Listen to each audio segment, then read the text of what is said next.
Hello mga kabengkong at balik tayo ngayon sa pagbumotovlogging. At ayan nga, andito tayo nakatambay dito sa may bandang Viluna.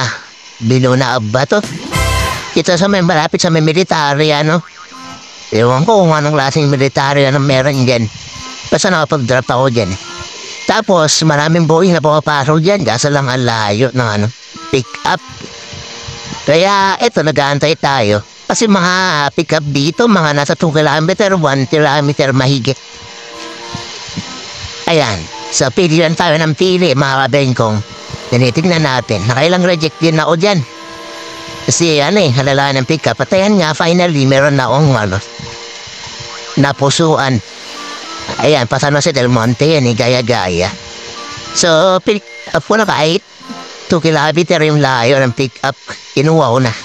Kaya tinawagan ko, hindi makontak. So, pagkatapos kong tawagan, hindi pa rin talaga makontak mga kabengkong. Kitang-kita ka naman, diba?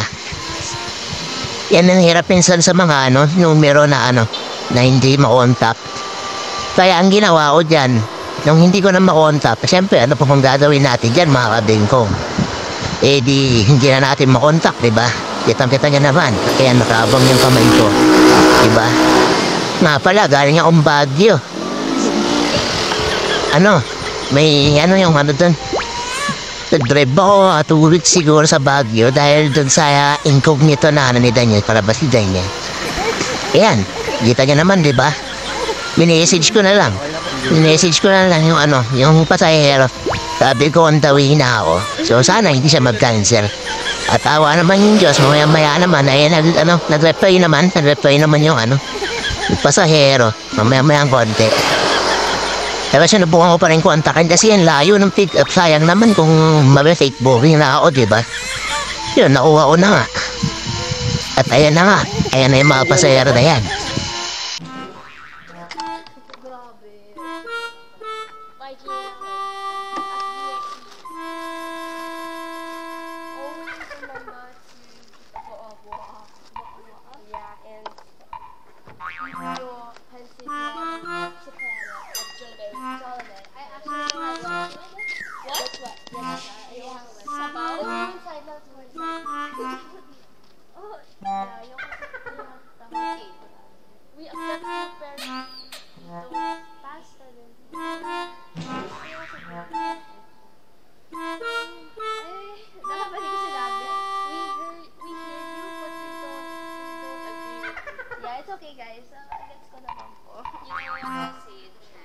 Huwag niyo mang gusto niyo ilagay sa box.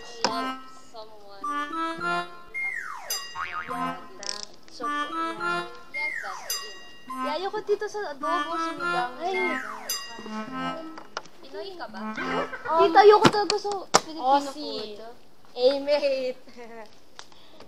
Kuya, ingatan mo siya. Sige po, madam. Kuya, pag mo. Alam mo kasi, dapat tapos pa-curve. Ay na, let her go home na. Bakit mo mag-clap? Thank you po! Thank you. Guys, pa-photo hello! Wow! True though! True! Kaya na po! Bye-bye! Sige po. Yeah.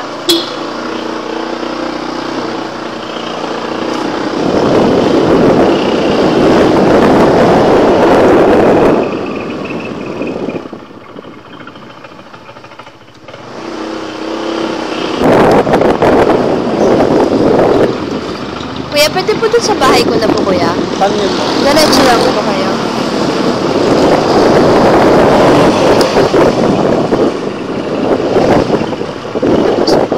At ayan na nga mga kabengkong na ihatid ko na. So, cash yung bayad ng customer ko. Kaso lang, Gcash daw yung pabayad na. Ang problema ko rito, inabot ako ng 1 oras kakaantay dahil nga nagloko yata yung Gcash o yung bank. Nahulugan daw siya ng pera. So, naawa naman ako. So, pinagbigyan mo na lang. Naghintay na lang ako. So, asa 387 yung pamasahe na ito. Okay lang So, ayun, nagantay ako.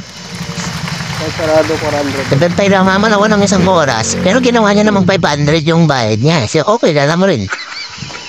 Pero naman talaga tiyaga-tiyaga lang naman mga kabingkong. Ay pagantay ako isang oras. Kasi nga nagloko yung Gcash. Hindi ko naman pwedeng iwanan na wala pong bayad. Garon talaga, kailangan hintayin. So naghintay ako mga kabengkong. At dahil sa paghihintay ko na yan, ayan, gumana na rin yung yung Gcash niya. So, alos sa oras din ako nagantay dyan. Ginawa ko lang, nanood na lang ako ng mga cartoons. Yan sa may cellphone ko. At ayun na nga, successfully, nagets ko na.